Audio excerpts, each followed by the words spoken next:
Boa noite, seja muito bem-vindo a essa live que estamos iniciando agora. Estamos na semana de lives de aquecimento para a semana do Fono Paliativista, que acontecerá na próxima segunda-feira, dia 27 de janeiro. Eu preparei esse conteúdo para vocês nessa semana, trazendo informações sobre a abordagem dos cuidados paliativos em diferentes cenários, para que você perceba o quanto essa abordagem está próxima de você. Então, você que é profissional de saúde, você que é um fonoaudiólogo que atende disfagia e acha que está muito distante falar de cuidados paliativos, é para você realmente, para perceber o quanto está próximo, o quanto as pessoas que você já atende já têm esse perfil para se pensar nessa abordagem e como fazer isso. E como que a gente consegue incluir isso na nossa prática, na nossa visão como profissionais. Então, essa semana, esse conteúdo que eu preparei para vocês é para que faça sentido, para que você conheça cada vez mais sobre essa abordagem. Para quem não me conhece, para quem está chegando agora, meu nome é Cristiane Freitas, eu sou fonoaudióloga especializada em disfagia e paliativista e eu ajudo fonoaudiólogos a terem mais segurança na condução de casos relacionados à disfagia crônica, a doenças relacionadas, a doenças crônicas. Então, se você atende disfagia, esse lugar é para você, porque está extremamente ligado. A gente atende pessoas com esse tipo de doença, onde a gente tem que ter um olhar muito além do que aquele olhar de reabilitação, um tratamento curativo. A gente precisa ter um olhar mais amplo do quanto podemos contribuir para o cuidado dessa pessoa que nós estamos ali fazendo parte do cuidado. E para essa live de hoje, eu tenho um convidado muito especial, um profissional que eu admiro muito, que é uma pessoa que vem trazendo essa abordagem, trazendo conhecimento sobre o cuidado paliativo, informações de alto nível de qualidade, contribuindo para desmistificar os cuidados paliativos no nosso país, no Brasil. Ele é fisioterapeuta, paliativista, ele é doutor pela Unifesp, ele é professor de cursos de graduação e de pós-graduação. Eu tenho o prazer, a honra de chamar o Daniel Alveno para fazer parte dessa live comigo. Eu vou convidar ele aqui, gente.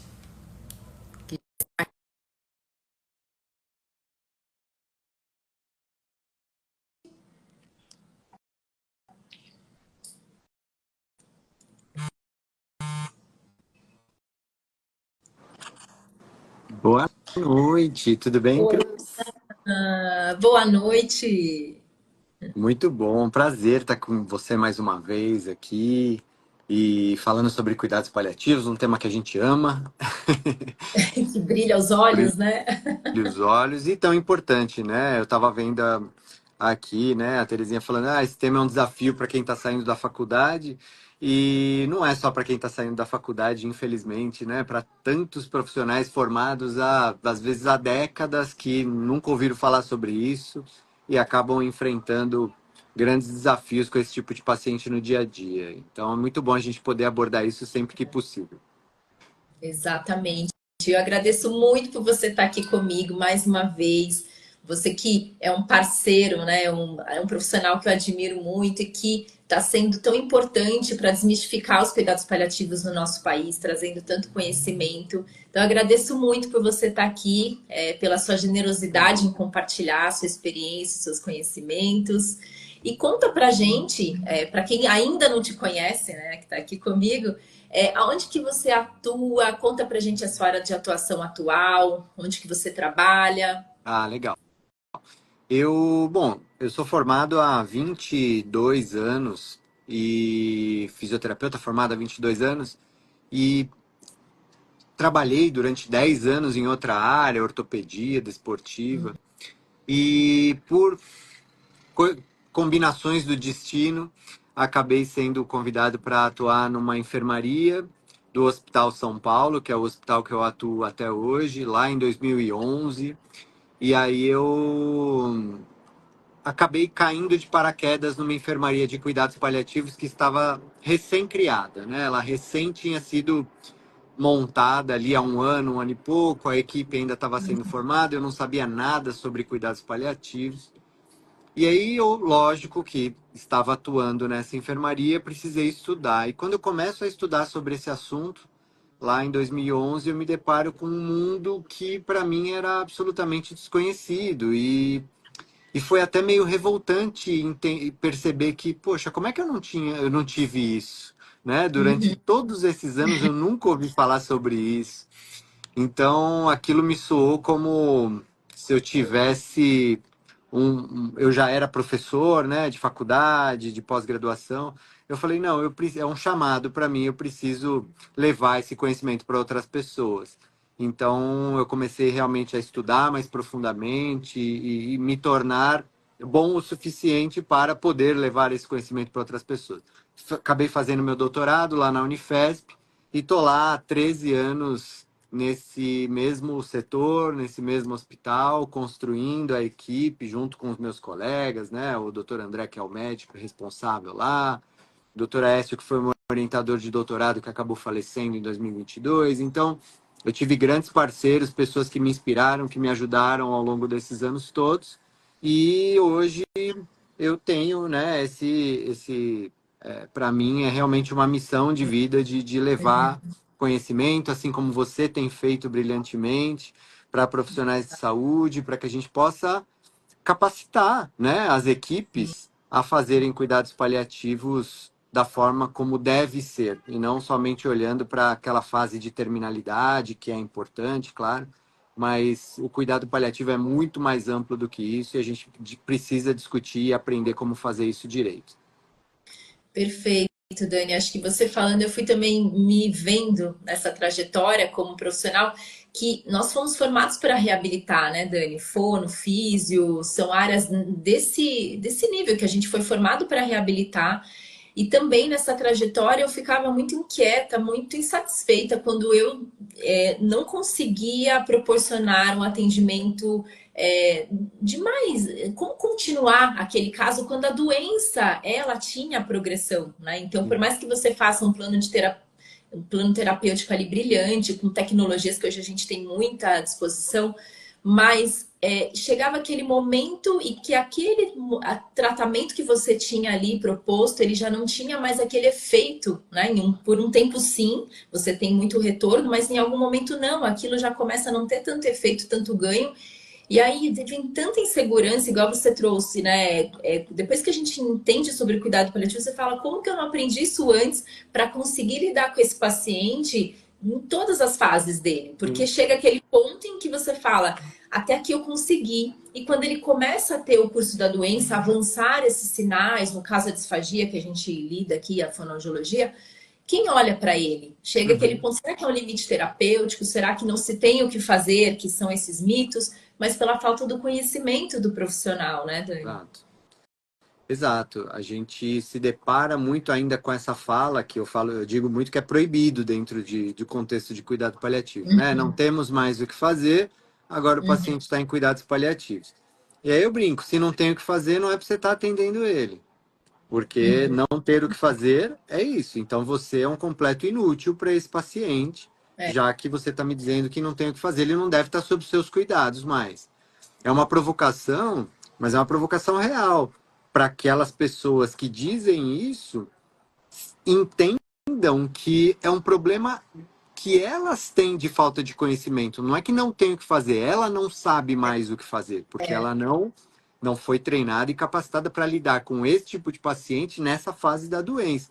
Então, sempre há o que ser feito, desde que você saiba, né, tenha sido sim. capacitado e treinado para isso. E me incomodava muito isso, né? Que você disse, de chegar numa fase da doença, onde a doença progrediu, onde parece que tudo que você tentou fazer pelo paciente para reabilitar não está dando certo, entre aspas, né? Ou seja, ele não melhorou.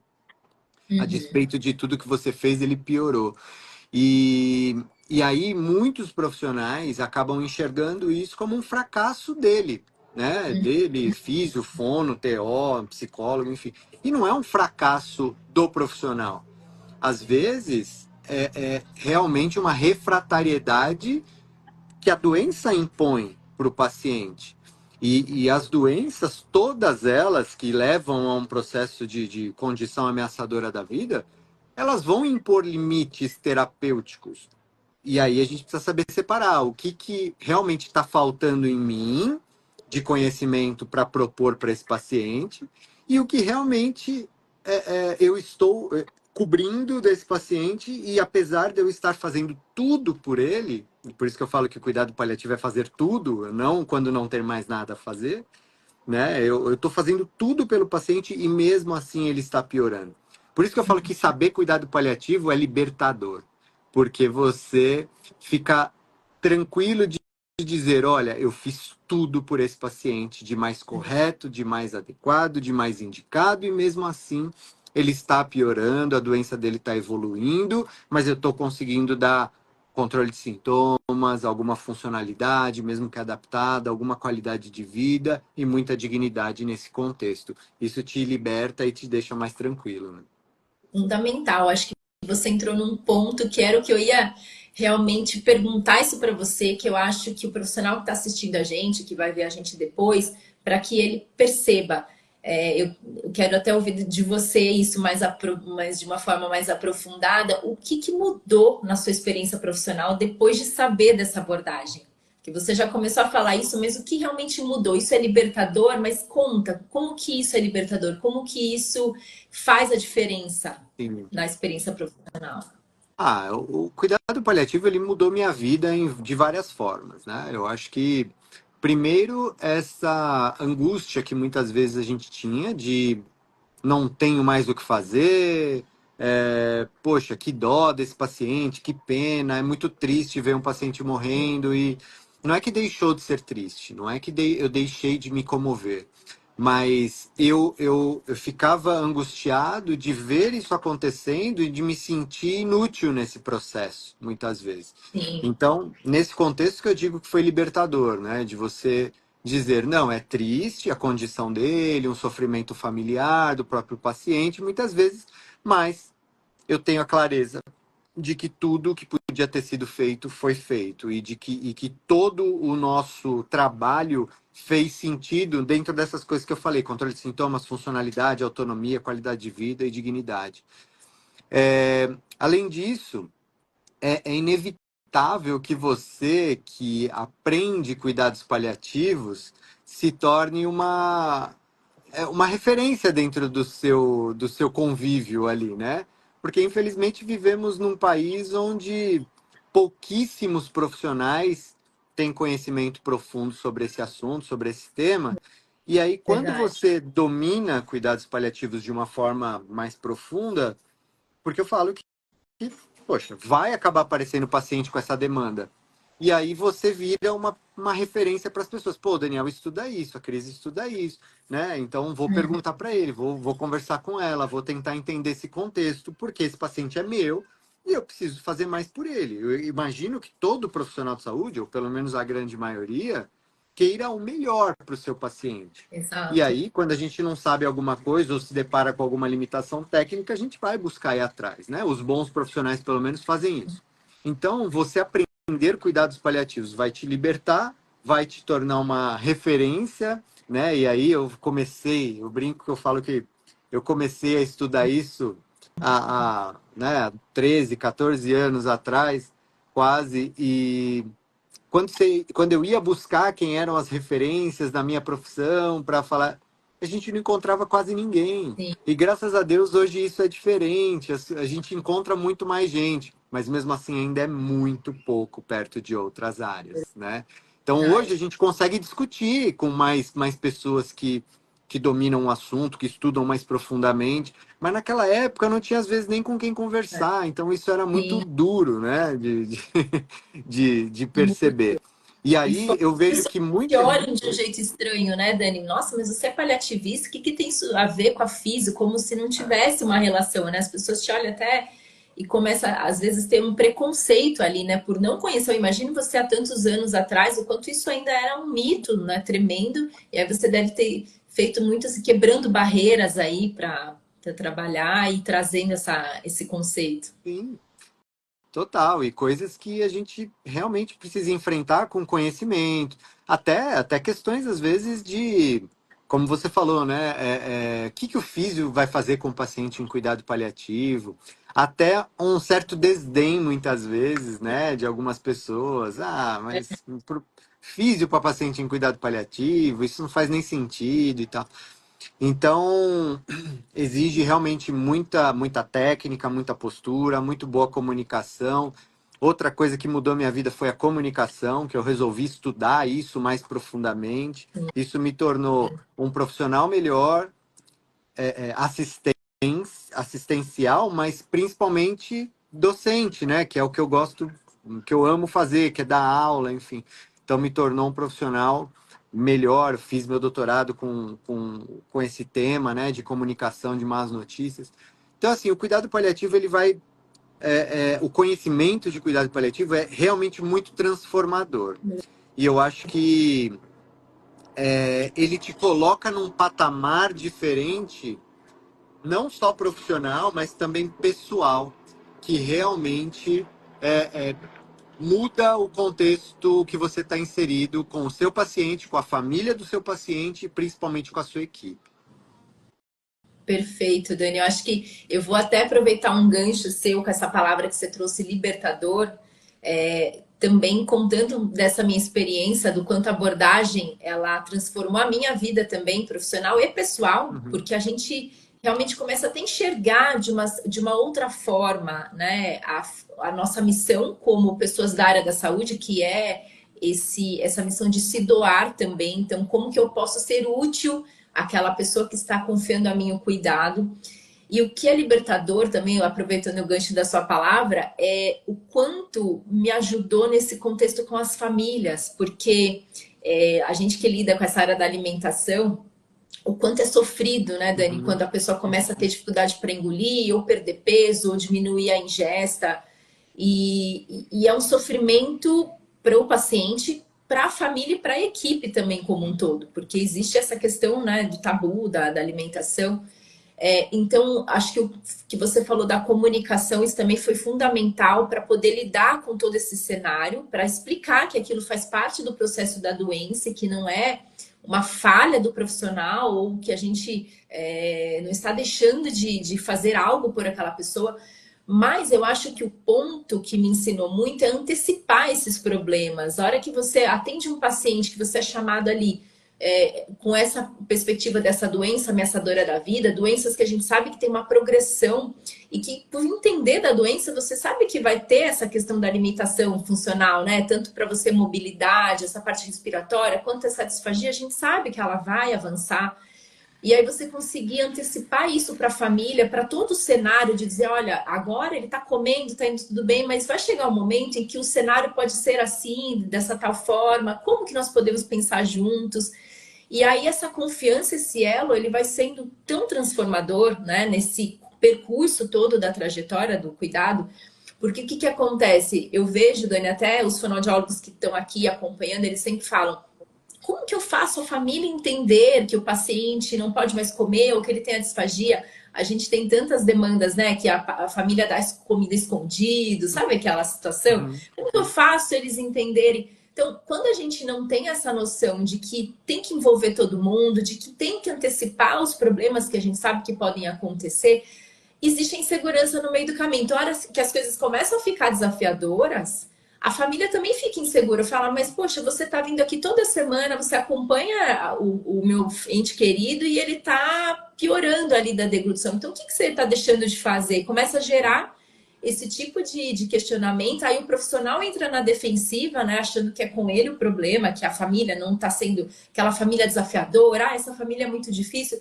E a gente acaba não entendendo que a família, que as pessoas que são assim, nessa demanda, é quem mais está sofrendo. Então, é um olhar tão amplo que liberta a gente, né, Dani, de lidar com todo esse cenário que é tão desafiador, que a gente estava falando lá no começo. A gente foi formado para reabilitar, de fazer o exercício de um plano de cuidados, né, terapêutico em si. Mas e tudo isso que a gente não foi ensinado a fazer? Quem que lida com esse sofrimento envolvido de perder função, de tantas inseguranças?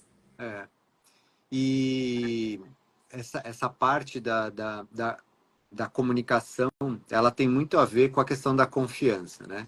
E aí eu falo como familiar e como fisioterapeuta, profissional de saúde, enfim. O que eu percebo? Que toda pessoa que busca um profissional de saúde, ela busca confiar nesse profissional de saúde. Se ela está Verdade. te procurando, é porque ela quer resolver um problema, muito bem. Mas ela não sabe resolver sozinha ou não consegue resolver sozinha e não tem conhecimento para isso. Então ela vai buscar um profissional de saúde para resolver o problema dela e ela precisa confiar em você. Por que eu estou falando isso? Porque às vezes a gente tem na cabeça, e na verdade isso foi ensinado para gente, que o nosso papel é muito sobre o resultado que a gente vai ter com o nosso paciente. Legal. Se ele vai melhorar, você foi bom. Se ele piorar, você não foi bom. É isso que é ensinado pra gente. Verdade. Só que todo profissional de saúde, ele, quando se forma e quando ele começa a atender pessoas, ele não assina um contrato de fins, que é o resultado. Ele assina um contrato de meios, que é a técnica que você aprendeu durante a sua formação. Ou seja, não é sobre o efeito que a sua técnica vai produzir no paciente. É sobre você saber avaliar de forma multidimensional esse paciente e propor para ele tudo que for mais correto, mais adequado e mais indicado, considerando o contexto em que ele está. Esse é o seu único papel como profissional de saúde. Se ele vai melhorar ou não, não é algo que você controla, porque é uma variável, é uma variável dependente, ou seja, ela óbvio que depende das suas condutas, mas você pode estar propondo tudo que for mais certo, adequado e indicado para o seu paciente e mesmo assim ele piorar. Verdade. Isso não quer dizer que você fracassou, isso quer dizer que a doença dele evoluiu a despeito do que você ofereceu. E quando a gente entende isso e consegue explicar para uma família isso, cara, isso faz uma diferença absurda na confiança que ela vai ter em você. Só para dar um exemplo, tá? Eu tive uma paciente que ela tinha um glioblastoma, né, um neuroglioblastoma, um câncer no cérebro que estava evoluindo e ela já estava numa fase bastante, doença muito avançada, já em terminalidade. É, estava praticamente acamada, mas ela conseguia controlar tronco, estava sentada, às vezes com apoio, com ajuda. Tá bom. Aí a gente começa a atender essa paciente. E aí, na primeira semana, ela já conseguiu ficar sentada sozinha. E aí, e ela já bastante caquética e tudo.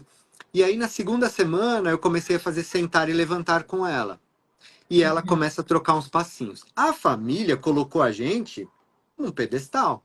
Uhum. Nossa, vocês são maravilhosos, vocês são incríveis, vocês fizeram um milagre. Só que eu tô falando de uma paciente caquética, com câncer avançadíssimo, em fim de vida. Eu sei que o meu ganho de força com ela era muito por falta de estímulo que ela não tinha. Ou seja, eu fiz um recrutamento muscular com os estímulos que eu estava dando para que eu conseguisse o máximo. Era uma paciente que, em princípio, estava praticamente acamada. A gente começou a fazer um trabalho de ganho de força. Ela evoluiu para um sentar sozinha, depois um sentar e levantar com ajuda e começou a trocar uns passinhos com o andador. E a família coloca a gente num pedestal, mas eu preciso conversar. Eu sei que essa paciente, ela estava muito fraca por falta de estímulo, não estava fazendo físio antes. Que quando a gente começa a trabalhar com ela, o ganho de força não é porque eu ganhei músculo, é porque eu consegui recrutar o músculo que ela já tinha e que eu também sei que esse ganho, pensando num paciente caquético, com doença avançada, ele tem um limite. Normalmente, quando você trabalha bem essa questão muscular, o limite de ganho, quando eu falo de recrutamento neuromuscular, é de 3 semanas para um paciente desse. Por que é importante saber disso? Porque a paciente conseguiu, no máximo, ficar em pé e trocar uns passinhos com o andador. Ela não conseguiu evoluir para uma bengala, andar sozinha. E eu falei isso para a família. Olha, a gente está chegando no limite de funcionalidade dela. Talvez esse seja o máximo que a gente consiga. E mais, a doença dela é progressiva. Daqui a pouco, talvez tudo que a gente conseguiu ganhar até aqui, ela perca por questões neurológicas ou oncológicas, enfim, ou infecciosas. a gente espera que isso aconteça em algum momento. Eu não sei se vai ser daqui uma semana, 2 semanas, um mês, 2 meses, mas eu sei que vai acontecer. E por que que eu estou falando isso para vocês? Para que vocês saibam que se ela piorar ou se ela estacionar, não é porque a gente está fazendo algum trabalho errado ou deixando de fazer, é porque a gente realmente espera que isso aconteça pelo avanço da doença. E não deu outra, obviamente, né? Dali um tempinho, a paciente já não queria mais ficar de pé, já não fazia mais sentido para ela, já estava muito mais frágil. E aí a família falou: Poxa, que bom que a gente teve aquela conversa. Que bom que vocês falaram isso, que isso poderia acontecer. Senão a gente ia ficar ainda mais frustrado, mais preocupado. Então, é aquilo que eu falei da confiança. A família quer confiar em você como profissional e entenda que o seu contrato é de meios e não de fins. Mais uma vez, a palavra libertador cabe aí também, né? Acho que a definição é essa palavra, libertador, porque ela capacita tanto a gente, nos dá clareza e também essas ações muito mais apropriadas, né, do que você está trazendo.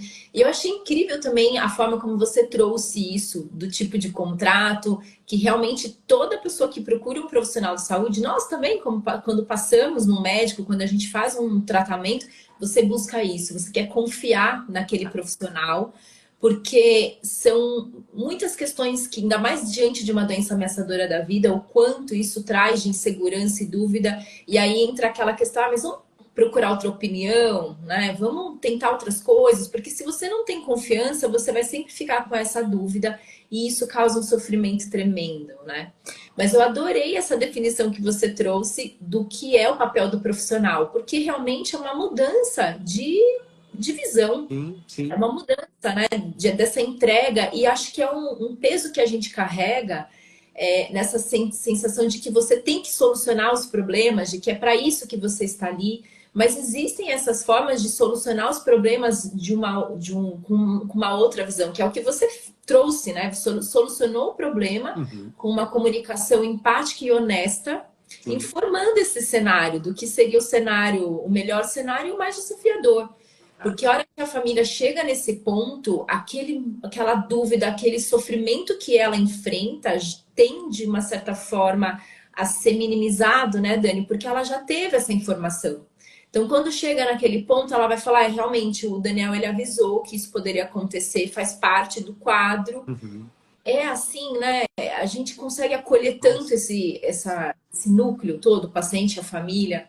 E eu acho que é esse o ponto que a gente mais vê de tanto sofrimento do próprio profissional de saúde, nessa transição ali, nessa transição. Uhum. Porque enquanto você gera o resultado, né, vai muito bem, obrigado, mas quando as coisas mudam o cenário, aí entram os maiores desafios, né? Porque o É. profissional sabe o que responder, a família acha que você deixou de fazer alguma coisa, né, e que aquela pessoa está piorando por falta de algum cuidado que ela não teve, e aí gera todos os problemas que a gente vê.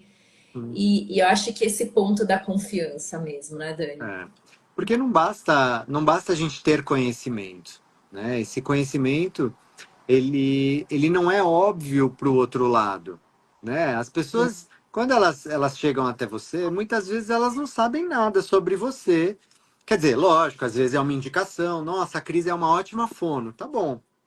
Poxa, ela não sabe quanto você estudou, quanto você sabe sobre o que você está fazendo. Então, é natural que tenha, lógico, uma confiança, mas ao mesmo tempo, essa coisa de eu preciso perguntar, eu preciso me inteirar, eu preciso saber. Então, você ter conhecimento é muito importante, mas você mostrar esse conhecimento numa linguagem simples. E o que a gente está falando aqui muito sobre planejamento antecipado de cuidados também, né? É, Dizer o que você está fazendo hoje, com qual objetivo e como as coisas podem acontecer daqui para frente, como você disse, num bom cenário, num cenário não tão bom assim, quais são as possibilidades e o que nós faremos em cada uma dessas situações caso elas se concretizem. Nossa, isso faz com que as pessoas consigam, ao contrário do que muita gente pensa, né? Ai, mas se eu falar de coisa ruim, a pessoa vai ficar angustiada. Não, pelo contrário. sim. Ela começa a se planejar, ela começa a se preparar para um contexto que talvez não seja tão ruim e um outro que para ela talvez seja muito pior. Mas, poxa, que bom que alguém falou sobre isso, porque se isso acontecer, eu já estou primeiro, né, me planejando. Segundo, eu tô vivendo um luto de alguma forma, né? E isso vai se diluindo. Esse luto ele vai sendo diluído ao longo do tempo, de alguma maneira. Não que a morte ou um desfecho negativo não seja sofrido, pelo contrário, vai ser. Mas você ver, você ver aquilo acontecendo com a consciência de que aquilo ia acontecer mesmo, é totalmente diferente. Vou dar um exemplo de uma coisa que acontece muito em UTI. Paciente grave em UTI, poxa, não respondendo a tratamento, se encaminhando para um processo de finitude, e aí a hora que chega o boletim, boletim médico, né? Normalmente é o médico que passa, enfim, o médico fala, olha, mas hoje o HB dele subiu um ponto. A gente está conseguindo melhorar o HB. Olha, hoje a saturação dele melhorou. Hoje a relação da ventilação ficou boa, ficou estável. E usa muito essa palavra estável. O paciente está estável. Estável para um familiar, para um leigo, é bom. Mas às vezes o paciente está estável numa condição de terminalidade. E aí o paciente às vezes passa dias, semanas nessa condição.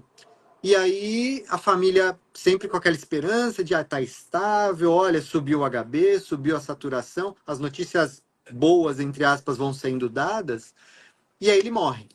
E aí a família, como morreu? Como assim morreu? Você falou que ele estava estável ontem, por que ele morreu hoje? Exato. Entende que a forma como a gente trata esse processo leva a crer sempre que tem uma esperança de sair daquela condição, sendo que há semanas aquele paciente está morrendo inevitavelmente, de maneira inexorável, e isso não foi dito. Isso é muito cruel, né? E a gente precisa aprender a fazer direito Mais isso. uma vez a comunicação, né, Dani? Mais uma vez a forma, porque é tão difícil dar essas notícias, então é mais fácil falar isso. Ah, tá estável, hoje, nossa, hoje você tá melhor. De alguma forma, encontra essa melhora para poder não dar a notícia, não falar sobre isso que é Uhum. tão desafiador e tem que ter preparo. Eu acho que falta essa segurança da técnica de como falar sobre isso, né? Então é mais fácil. De novo, a comunicação. E também, só para complementar isso que você falou, a comunicação é muito importante, mas às vezes não é só a falha de comunicação, é a pessoa realmente não ter noção do contexto de Verdade. refratariedade de tratamento, de cuidado paliativo, de que Sim. mudar o olhar realmente técnico do que a gente está fazendo não é manter o paciente vivo, é realmente trazer conforto, dignidade para um processo de fim de vida que é óbvio. Então, é difícil você exigir uma comunicação boa de uma pessoa que tem a técnica ruim. Não vai acontecer, né? Uhum. Agora, quando você tem a técnica boa, aí é mais fácil você corrigir comunicação. É Né? Então, você verdade. consegue fazer uma pessoa se comunicar bem quando ela tem conhecimento técnico. Agora, o contrário é impossível. Uhum. Verdade. É isso mesmo. E aí, pensando nesse raciocínio que você está trazendo aqui, para quem está assistindo a gente de uma forma clara, por que que todo profissional que lida com essas doenças, Dani, ameaçadoras da vida, eles precisam saber sobre o cuidado paliativo? Porque cuidado paliativo não é uma opção terapêutica. Ótimo. Não você lidar com pacientes que têm condições ameaçadoras da vida exigem que você saiba cuidado paliativo. Não é assim, eu tenho a opção de paliar, mas tenho a opção de não paliar. Você deixar de paliar um paciente que tem indicação de ser paliado é cometer um erro. Então, só que problemas, nós não aprendemos isso na graduação.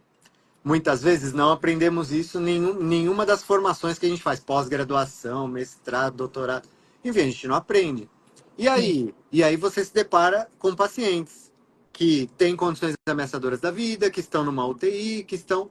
E, pô, você é exigido nesse conhecimento. Então, você não pode se dar o luxo de não oferecer isso para o seu paciente, de não fazer o que é certo para o seu paciente. Então, infelizmente, gente, se você atua com um paciente que tem condição ameaçadora da vida e não tem conhecimento em cuidado paliativo, você corre grandes riscos de diariamente estar errando com todos os pacientes ou com boa parte dos pacientes que estão sob seus cuidados. Isso é muito triste. É muito triste, né? É muito triste e preocupante também, porque isso tem um reflexo tão grande no sistema de saúde global, assim, e volta para a gente também, não é? Porque são tantos desperdícios, e não é só um desperdício assim do que eu estou dizendo nesse sentido do que é indicado ou que não é, mas também é a falta da dignidade do outro, né, Dani? Então, assim, não entender o que para o outro é intolerável, também para o paciente, não considerar ele como o centro do cuidado, né? É tão preocupante isso. E é o que você falou, corre o risco de cometer tantos erros sem saber. E eu acho que esse ponto é tão importante, porque a gente vê assim, mas eu não quero fazer mal para o meu paciente. Ninguém quer. Ó, ninguém quer, mas o fato de não saber o que está propondo e o que, né, o que poderia não propor, muitas vezes, é um ato de fazer mal sem saber. Sim. E isso tem um reflexo muito grande, né? A gente vê muito sofrimento de pessoas ali numa condição de uma UTI que não precisariam estar, né? Que estão sendo poupadas de ter um fim de vida, uma qualidade de vida ali perto do que importa para ela, do contexto que importa para ela, as qualidades nesse dia. E eu acho que também o curso da experiência da doença, né? A gente não precisa falar só da terminalidade em si, Uhum. mas esse não respeito, então eu vejo tanto sofrimento de pacientes que estão ainda em fase moderada de doença, mas ninguém fala com eles sobre o que é a doença, sobre o que vem pela frente, e aí a pessoa vai se percebendo, perdendo essas funções, insegura, porque, puxa, o remédio que eu tomo, a fisioterapia, a fono que eu faço, a nutrição e tal, não tá mais surtindo efeito, eu tô vendo isso acontecer e o que que é isso, né? E ela vai trazendo assim um cenário tão importante, então é muito preocupante e cometer erros assim de proporções que a gente nem imagina, né? Desse acolhimento de condutas no próprio sistema de saúde. Então o profissional ele precisa saber, né? É, Entender que fase de contexto que está o seu paciente, isso é também libertador na clareza, porque a gente nem sabe às vezes o que propor. sim. Alocação de recursos, né? A gente viu muito isso na pandemia, como a gente precisou escolher quem é que ia ser entubado, por exemplo, e quem não ia, quem ia receber oxigênio e quem não ia. Eu passei por isso, eu vivi isso. Sim. Enfim, né? É outra época e tudo, mas isso ensinou muito a gente a ter esse olhar. E quando a gente fala de cuidado paliativo, muito se fala de humanização, né? Você vai lá no Google e joga cuidados paliativos, é uma mãozinha em cima da outra que aparece. Então, é claro que a humanização ela é importante, mas eu sempre brinco e falo que é extremamente possível você ser um profissional super humanizado, como a Cris falou, né? Ninguém quer fazer mal para o paciente, então tem profissionais que são muito carinhosos, cuidadosos, se importam de verdade, amam o que fazem, mas a hora que precisa desse conhecimento faz tudo errado, porque não tem. Então você pode ser extremamente humanizado, mas fazer um monte de atrogenia com o seu paciente, sem ter, obviamente, a intenção de fazer, né? Aquela coisa de boa intenção, o inferno tá cheio. Não quero usar essa expressão para isso, mas é um pouco, né, nesse sentido. Então, quando a gente fala de humanização, de individualização de tratamento, de conhecer a biografia do paciente para entender toda essa multidimensionalidade na qual ele está inserido, ou seja, questões físicas, psíquicas, sociais, espirituais, parece papo né, aquela coisa de quem está olhando para as borboletas do cuidado paliativo. E não é isso. É para que você realmente ofereça para o seu paciente o que ele de verdade precisa, o que ele realmente vai usar para se beneficiar no contexto que ele está inserido. Por isso que não existe protocolo de cuidado paliativo para ninguém, né? Porque a gente precisa olhar o paciente como um indivíduo único. É o que a gente vai falar. Tem paciente que pode ter a mesma doença, está na mesma condição, e em um a Cris vai indicar uma sonda ou uma gastrostomia, e no outro ela não vai indicar. Eles têm a mesma condição e a mesma doença, só que com biografias totalmente diferentes, com valores totalmente diferentes. E aí, como é que você vai saber para quem indicar e para quem não indicar, se você não entende tudo isso que a gente está falando? Então, o preparo e a capacitação são essenciais, né? Exatamente, exatamente. Eu acho que, nossa, dá para discorrer tanto tempo desse assunto, né? Porque tem tanta coisa para falar, mas aqui complementando o que você trouxe, o quanto também é importante a gente saber dessa abordagem, porque são técnicas, né? Acho que o que você trouxe é brilhante, porque é além da compaixão, é além desse se importar, antes de eu ser paliativista, eu era essa profissional que adorava conversar, saber da história, mas quantas vezes o paciente trazia para mim as informações e eu não sabia o que fazer com aquilo. Sim.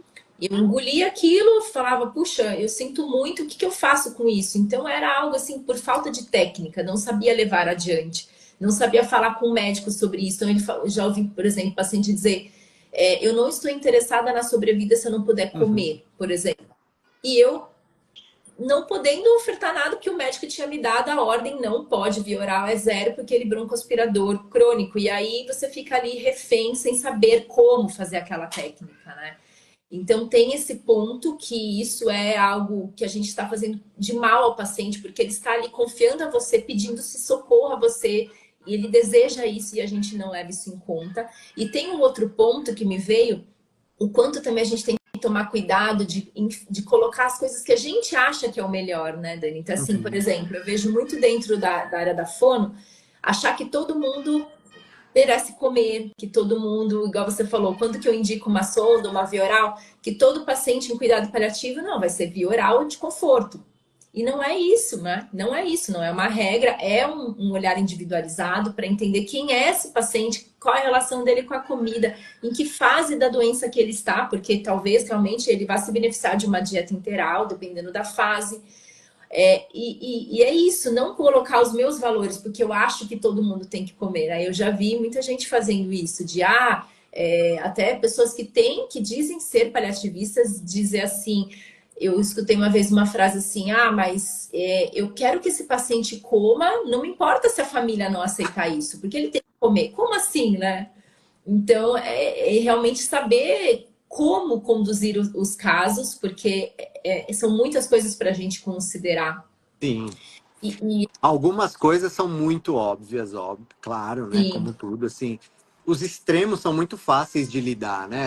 Aquele quadro muito óbvio de que não há indicação absoluta nenhuma, que não faz sentido e realmente ninguém vai ter muita dúvida.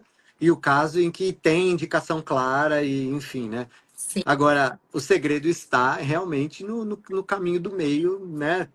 Nessas sim. milhões de possibilidades que tem entre esses dois extremos aí que a gente falou, né? Isso. Isso, Dani, muito bom.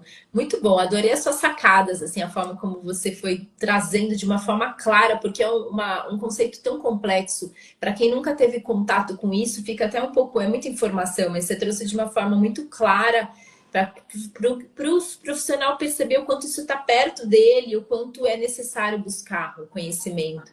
E só por curiosidade, uma pergunta aqui para você. Você trabalha com equipes, né, professor e tal. Você tem essa vivência com fonoaudiólogos na sua equipe? Fonoaudiólogos que têm a experiência do cuidado paliativo? Ou ainda você vê que é difícil de encontrar profissionais com essa demanda? Me conta, só É. por curiosidade. Olha, lá no nosso serviço, a gente, por muitos anos, teve muita dificuldade com a fono, com a equipe de fono. Por quê? Porque não tinha um fono do setor, não temos até hoje, né? Do setor de cuidados paliativos. Tinha uma coordenação, uma chefia que não tinha formação, era muito resistente a essas questões de, poxa, o paciente é disfágico e mesmo assim a gente vai ofertar via oral, isso a gente não tem respaldo para fazer, a gente não dá aval, a gente sai do caso. Então tinha muita resistência. Olha. Mas aí, com o passar dos anos, alguns fonoaudiólogos foram meio desgarrando um pouco disso. Uhum. E aí, alguns fizeram formações, né? Então, principalmente o pessoal da geriatria, que tinha muita convivência com a gente, com os geriatras lá, e acabaram entendendo mais esse contexto. É, e aí, hoje, nós temos, poxa, tem o Vicente, a Gabi, eles são fonoaudiólogos que se interessam, estudam cuidados paliativos. Quando a gente precisa, eles vão lá, ajudam a gente, atuam diretamente com esses pacientes. Então, o que, que eu percebi ao longo dos anos? Essa mudança que ela. Poxa, você só não muda se você for teimoso, né? Porque é verdade.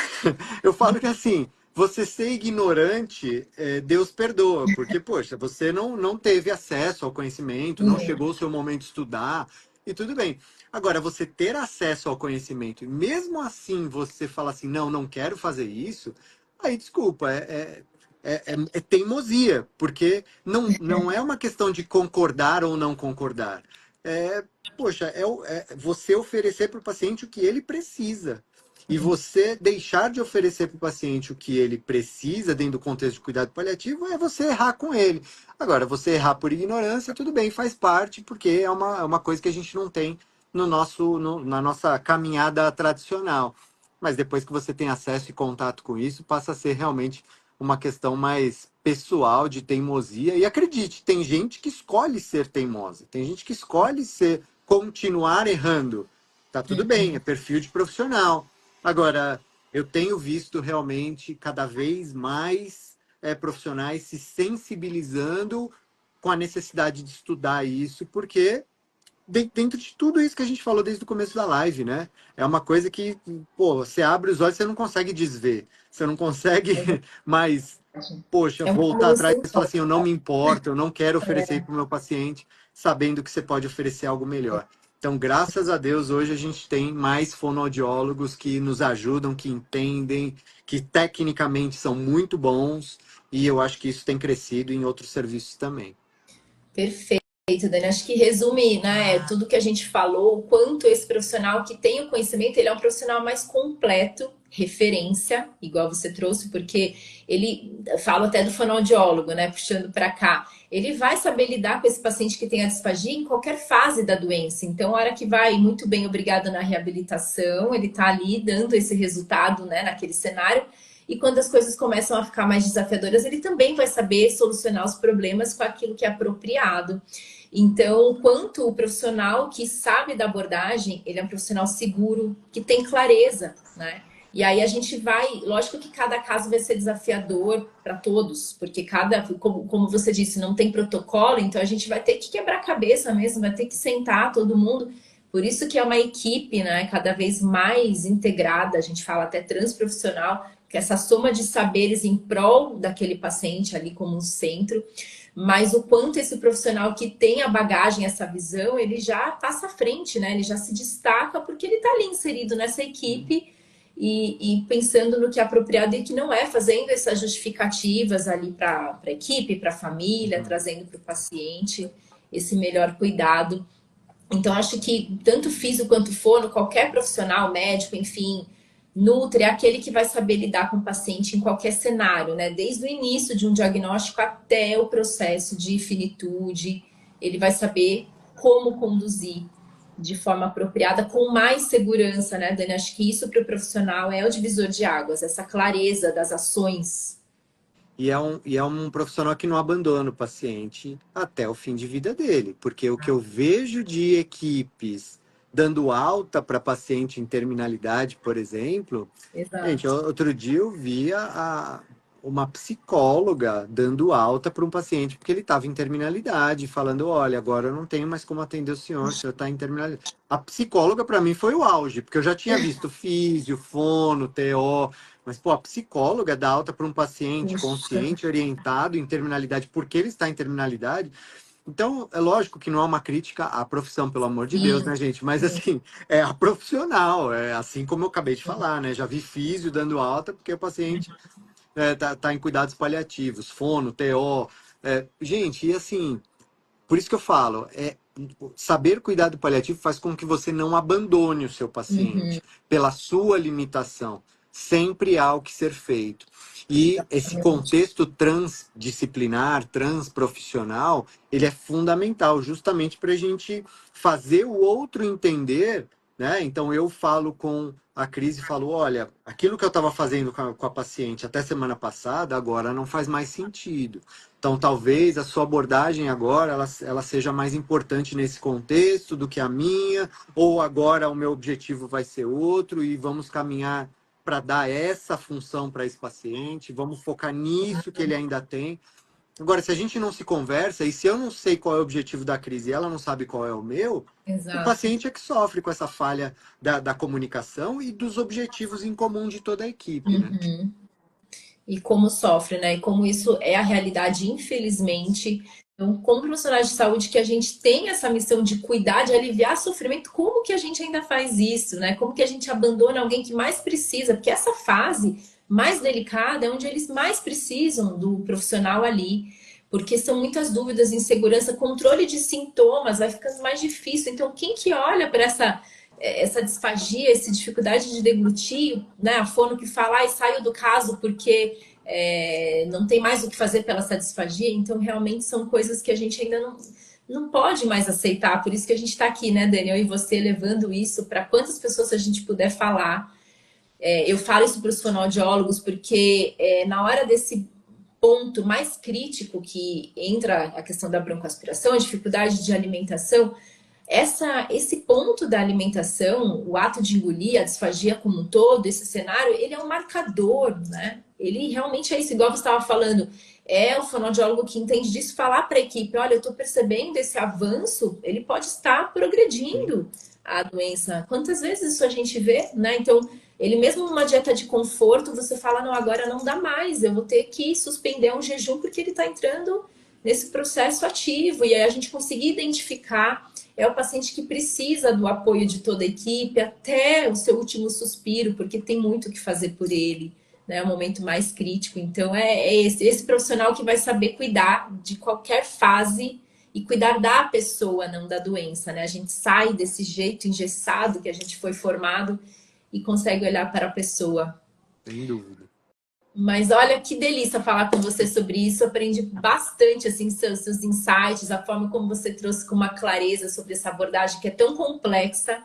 Dani, te agradeço mais uma vez Imagina. pela honra de estar aqui com você, de verdade. E Imagina. parabéns pelo seu trabalho, o quanto você tem feito a diferença, o quanto você está trazendo essa informação para profissionais de saúde. Eu admiro muito e estou honrada de ter você aqui no meu espaço, falando para os Imagina. meus. É um prazer, a honra é minha, sabe que eu também te admiro muito. E eu fico muito, muito feliz de ver o seu trabalho também crescendo e você formando profissionais de saúde, fonoaudiólogos. Eu acho que a gente tem um papel muito importante que é multiprofissional, mas a gente tem um papel fundamental com os nossos colegas, né? Você com a fonoaudiologia, eu com a fisioterapia também. A gente fala para todo mundo, mas a gente precisa também trazer esse conhecimento de forma específica e você tem feito esse trabalho de forma brilhante, trazendo isso de forma simples, acessível para os fonoaudiólogos e o impacto que você vai gerar, a gente não tem dimensão disso. Isso que é o mais legal, né? A gente Uhum. escuta que o que a gente ensina para as pessoas chega em pacientes que a gente talvez nunca vai ver, nunca vai conhecer, mas estamos ajudando muita gente com isso. Então continua, não para, porque você está fazendo um trabalho incrível. Parabéns por isso. E obrigado pela confiança e pelo convite de estar aqui mais uma vez. Ah, imagina, com o maior prazer. E também só para contar, né, da sua participação aí nessa minha trajetória, não tem como não falar sobre isso, que lá no curso, no manejo das disfagias relacionadas às doenças crônicas, tem uma aula desse manejo da disfagia nesse olhar transprofissional e o Dani participa ali junto com outros profissionais que eu admiro, renomados, que é a doutora Ana Beatriz de Tomaso, a Juliana Gibelo, a psicóloga, a nutricionista Yasmin Nagashima, e o Dani está lá falando sobre esse olhar da disfagia, né, esse olhar da transprofissionalidade. E não tem como não falar sobre isso, né, Dani, para as pessoas que têm interesse aí no curso. E semana que vem estaremos na semana do fono paliativista. Essas são as lives de aquecimento para que o profissional perceba o quanto isso é próximo dele, o quanto isso já faz já é a realidade na prática, né, Dani? Então, quem atende disfagia, eu falo isso para os fonoaudiólogos, já atende pessoas com essa condição, porque já são doenças ameaçadoras da vida, doenças que progridem, doenças que a gente não tem uma perspectiva de cura. Então, a gente já atende isso no dia a dia e achava que o cuidado paliativo estava tão distante, mas não tem nada a ver com o que eu faço. E não tem como atender disfagia e não saber do cuidado paliativo. Exatamente por tudo que você agregou aqui na live de hoje, do conhecimento, do que fazer, né? Do que é apropriado em todas as fases do cuidado desse Eu até paciente. Então, muito mais. conversei com a Cris, só um adendo, a gente conversou num congresso de fono, né? E eu falei que, na minha opinião, não sei se isso é um consenso, mas na minha opinião, disfagia é uma condição ameaçadora da vida, independente do que causou a disfagia. Disfagia é uma condição a ser paliada, ponto. Verdade. Porque é um transtorno, né, que causa tanto impacto na vida de alguém. Realmente é uma dimensão imensa, além da física, né, da dimensão física, justamente, Dani, verdade. Obrigada mais uma vez, de coração, e a gente continua por aí, né? A gente Juntos. vai se falando sempre juntos nessa caminhada aqui. Tá bom. Obrigada. Beijo. Obrigado. Beijo, beijo para todo mundo, gente. Me sigam lá no Instagram, quem não segue ainda, @Dalveno, clica lá em cima, no Isso, @Dalveno e vamos trocar experiências aí. Obrigado, Cris. Um beijo. certeza. Obrigada, gente, a todos vocês que estiveram aqui. E quem ainda não se inscreveu, corre lá para se inscrever para a Semana do Fono Paliativista. O link está na bio. Inscreva e entra no grupo do WhatsApp para receber as informações, os materiais que eu vou disponibilizar. Começa segunda-feira, vou aprofundar mais esses conceitos do que a gente estava falando, para que você possa ter o conhecimento do cuidado paliativo e aplicar na sua prática. Obrigada, boa noite a todos, um beijo Beijo, e até amanhã. gente. Amanhã tem live de novo. Ótimo, ótimo, ótimo. Não percam. Obrigada, Boa Dani. noite, Cris. Beijo. Beijão. Tchau, Tchau. tchau.